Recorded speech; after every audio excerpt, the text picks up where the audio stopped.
You might as well go ahead. I wouldn't bring it back if I could. You know that, right? You wouldn't or you would? I wouldn't. Because you can. Part of the state of California, in and for the county of San Diego, the people of the state of California. Crime of conspiracy to commit murder.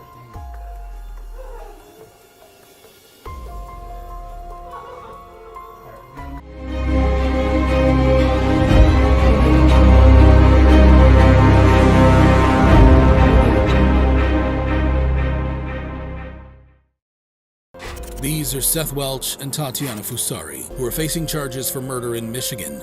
On August 2nd, 2018, Marianne Welch, the 10-month-old daughter of the couple, lost her life due to extreme neglect by her parents, Seth Welch and Tatiana Fusari.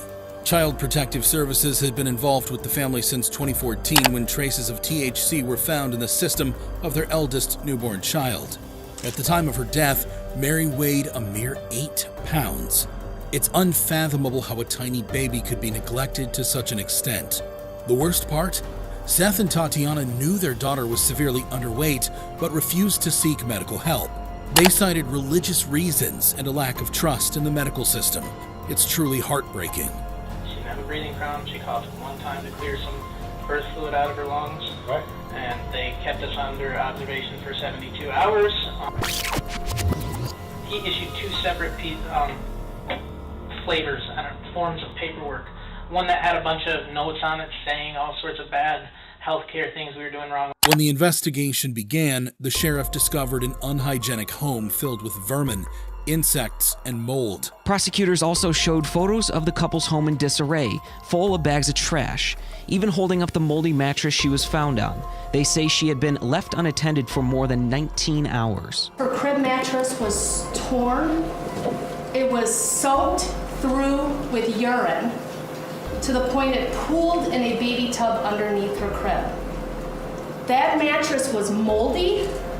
It was so moldy that there was mold on the wood part of the crib. It was a nightmare. The autopsy revealed that Mary suffered from chronic malnutrition, indicating that food and water were intentionally withheld.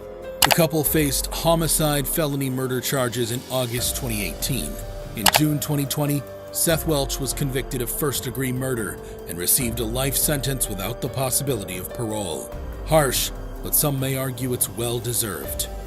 In Solon Township, that you're both charged with what they call felony murder while in the perpetration or attempted perpetration of in the first degree.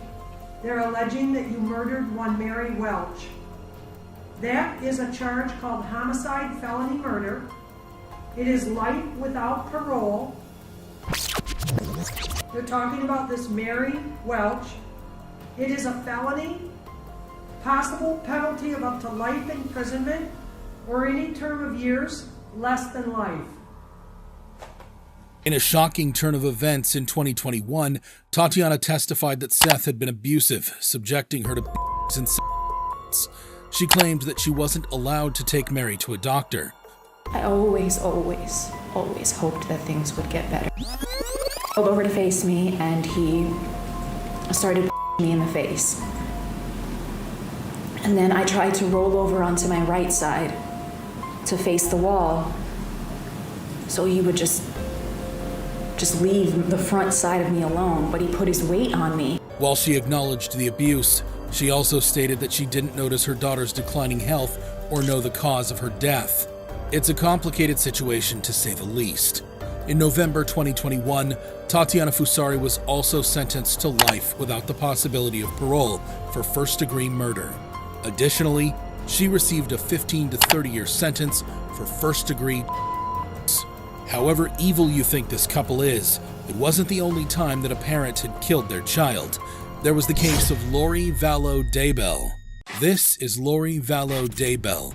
A juror who voted to convict Lori Daybell of murdering her children is slamming the killer mom, who is facing charges for murder in Idaho. Vallow Daybell and her husband, Chad Daybell, are in court for the murder of Lori's 2 children, 7-year-old JJ Vallow and 16-year-old Tylee Ryan. Y'all know that I love you. I want you home. They're also suspected in the death of Chad's first wife, Tammy Daybell.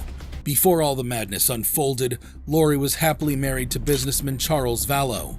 They seemed like the perfect couple, raising Lori's daughter Tylee from a previous marriage and even adopting JJ, who was Charles' sister's grandson. JJ had autism, and Lori was described as a patient and ideal mother for him. All good so far, right? Well, somewhere around 2017, things started to change. Lori's friends noticed she was diving headfirst into the world of doomsday literature. This Chad guy, who had quite the imagination, wrote fictional books about prepping for the end of the world. Lori and Chad hit it off and even started doing religious podcasts together. Living on the Edge of Heaven, where I tell more about my 2 near-death experiences and how that prompted me to write my novels. And now, here's where it gets downright eerie. Lori's friends revealed that she started talking about zombies. No, not the brain-eating kind you see in movies, but people whose souls were supposedly taken over by... She even referred to her own husband, Charles, as a demon. That's when Charles decided enough was enough and filed for divorce, fearing for his and the children's safety. Tragedy struck when Charles went to Lori's home to drop off JJ, but he ended up being shot dead by Lori's brother, Alex Cox. Lori and Tylee claimed they heard the shooting and insisted it was self-defense. Things started spiraling even further as Lori moved closer to Chad, settling in Rexburg, Idaho. Alex, the trigger-happy brother, conveniently moved into the same apartment complex. I got in a fight with my brother-in-law and I shot him in self-defense. And is he hurt or is he alive or? Yeah, there's blood. He's not moving. You know, no weapons? No weapons on me. All right, come on out this way. I'm gonna have you have a seat right here on the curb. Inside is Lori Vallow's 4th husband, Charles, dead on the living room floor. What happened today? How did it get to this? And then your niece pulls out a bat? Well, it wasn't verbal. He was getting close and she came out to defend my sister. Her bat. Your niece? Yes. Okay. And then she poked at him and then he took it away. I turned around and he hit me in the back of the head with the bat. So I went to my room and got my gun. So you went to your room, meaning the room you're staying in? Yeah. Okay, and you brought a gun with you? Yeah. You always bring a gun? I can still carry all the time. Okay, so are you... Okay, just stand over there for just a second, guys. And then the unimaginable happened. Both JJ and Tylee vanished into thin air. Please step up. These are beautiful young children. As the investigation unfolded, it became clear that something sinister was afoot. Suspicion fell on Chad's property when human remains were discovered in shallow graves. It was a heartbreaking discovery as they identified the remains of JJ and Tylee. Were found on the property of her husband. Lori and Chad were slapped with first-degree murder charges for the deaths of JJ and Tylee. Chad faced an additional charge for Tammy's murder. A jury dropped the hammer and found Lori Vallow Daybell guilty of all charges. Is Lori Noreen Vallow not guilty or guilty of conspiracy to commit first-degree murder of Tammy Daybell? Answer, guilty. As for Chad, he pleaded not guilty to everything. Lori Vallow Daybell, aka the Doomsday Mom, or, as some prefer, the Cult Mom, was sentenced to life without parole. She showed no reaction as she was led away. Lori's story was complicated, and her crimes were horrible. However, there are parents whose actions would shock you even more, like the case of Timothy Jones. This is Timothy Jones Jr., who is facing charges for murder in South Carolina. Timothy Jones Jr., a father from South Carolina, has been convicted of murder by a jury in the deaths of his 5 young children. During the trial, it was revealed that Jones confessed to exorcising his 6-year-old son, Natan, until he died.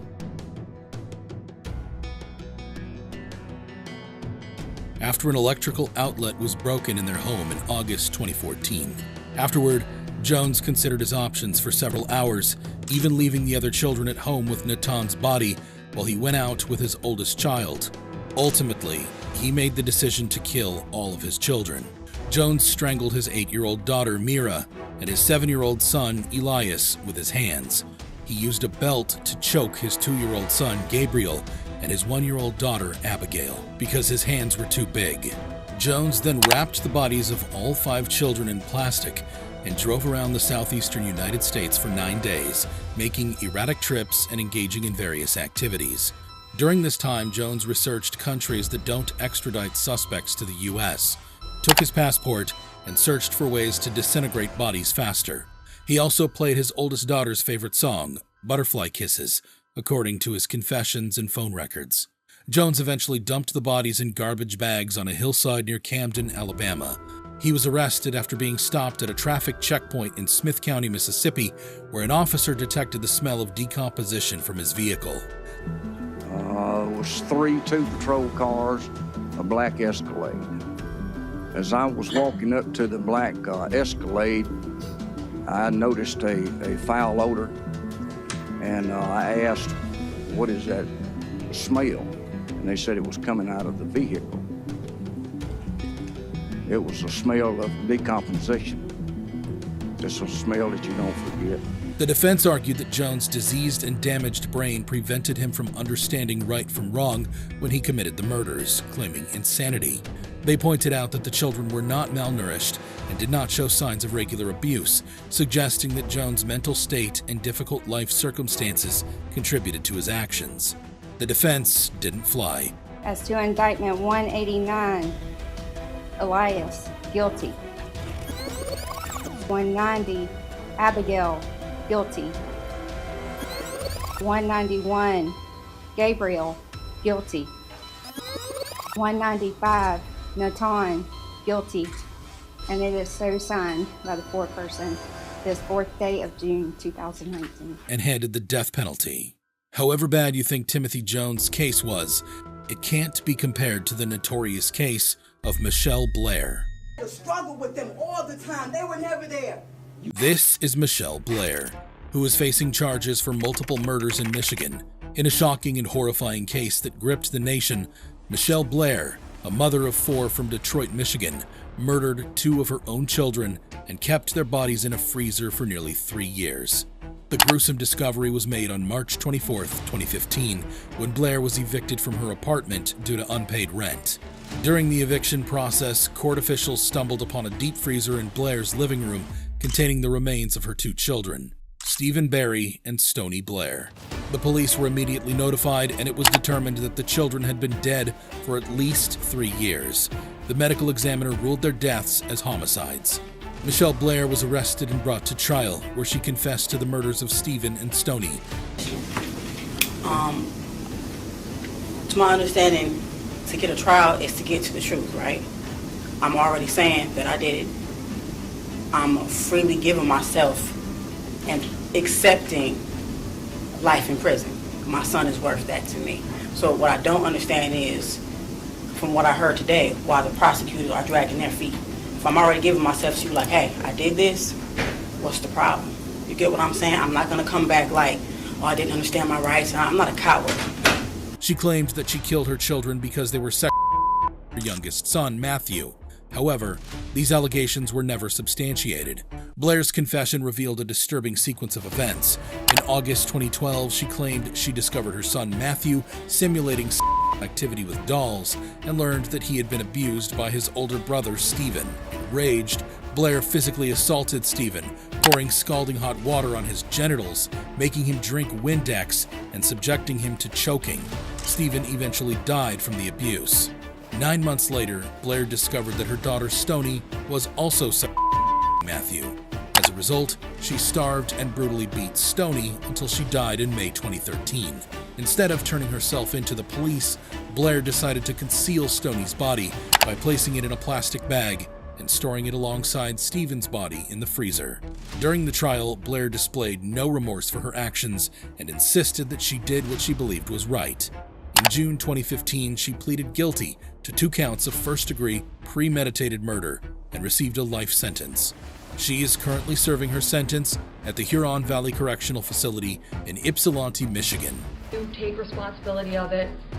You're therefore sentenced to the Michigan Department of Corrections for the rest of your life without the possibility of parole, meaning, of course, that you will never get out. For many people, Michelle Blair got what she deserved. However, this wasn't the only time a convict got a sentence that felt like justice. There was the case of Justin Harris. This is Justin Ross Harris, who is facing charges for murder in Georgia. Now we're starting to wonder, did Harris intend to kill Cooper? when we return. Justin, the father of a toddler who died after being left in a hot car for several hours, faced multiple charges in the tragic incident. The 22-month-old child, Cooper Harris, was left in the car for over 8 hours in Atlanta, Georgia. That's my patrol car. That's the vehicle I was driving that day. The blue lights, in fact, are the blue lights that I turned on when I first began driving up Cobb Parkway. The father was supposed to drop the child off at daycare, but forgot and went to work instead. Finished the work day, and then as I was driving down Acres Mill, I caught a glimpse of him when I looked to my right to change lanes. I caught a glimpse of him in the back, and I thought I was seeing things. When the father left work and began driving home, he discovered the child unresponsive in the back seat. Despite attempts by witnesses to resuscitate the child, it was too late. The temperatures that day exceeded 90 degrees Fahrenheit, and the interior of a hot car can reach temperatures as high as 130 to 140 degrees within a few hours, and the child was left in the car for around 7 hours. There were evidence to show that he was in a vehicle that was maybe 90 degrees or 95 degrees, but less than 100. Could a person survive in that temperature in a vehicle? Yes. Looking at the totality of these circumstances, if Cooper Harris hypothetically was left in his vehicle at 9 o'clock in the morning and law enforcement were called sometime after 4 o'clock, is it possible he was alive around lunchtime? If the temperature at lunch was only in the 90s, low 90s, yes. Prosecutors believed that the father, Justin Ross Harris, intentionally left his son in the car to die, and what he said during the interview seemed to suggest that. Medical emergency. There's a baby on the ground. June 18th, 2014, Vinings, Georgia. People at a shopping center watch in horror as a man pulls out a toddler's body from an SUV. We don't know if the baby's breathing. It doesn't look like it. Do you see anybody around them? Yeah, his dad, and it was like somebody trying to give him CPR. During the investigation, scandalous details about Harris's secret life emerged. Prosecutors revealed evidence of extramarital affairs, incriminating text messages, and sexual communications with other women, including a then 16-year-old girl. One of the most damaging pieces of evidence was a message sent by Harris himself just moments before locking his son in the car, expressing a desire for an escape. Investigators also found that Harris had used online messaging apps to communicate with multiple women, engaging in explicit conversations and exchanging nude photos. And who Harris had been sexting during his marriage. How old were y'all when you met? I was 18. How old was he? His 30s. Did he have a wife? Yes. Did he have a kid? Yes. But he loved you and y'all were best friends? Yes. Oh, man, sex. Did he seem nervous or anything? Not at all. We would talk about like everyday things, and it did get sexual sometimes. Okay. And were pictures sent back and forth? Okay, well, these are different parts of your body, private parts. He discovered that he searched online for topics such as how to survive in prison and age of consent in Georgia. He had even watched a video demonstrating the deadly temperatures inside a hot car. Furthermore, prosecutors alleged that Harris had visited prostitutes in the weeks leading up to his son's death. Surveillance footage from Harris's workplace showed him approaching his car during lunchtime without glancing into Cooper's back seat, further raising suspicions. The defense attempted to exclude the scandalous online messages from the trial, arguing that they were irrelevant to the charges of murder. However, most of their attempts were unsuccessful, and the evidence was allowed. He was found guilty on 8 felony counts, including malice murder, cruelty to children, and criminal attempt to commit felony. Harris was eventually sentenced to life imprisonment without parole. If you thought these reactions were shocking, you'd be amazed at this video of parents who exploded on their kids' murderers in court. When he killed my son, man, he wasn't crazy then, but he crazy now.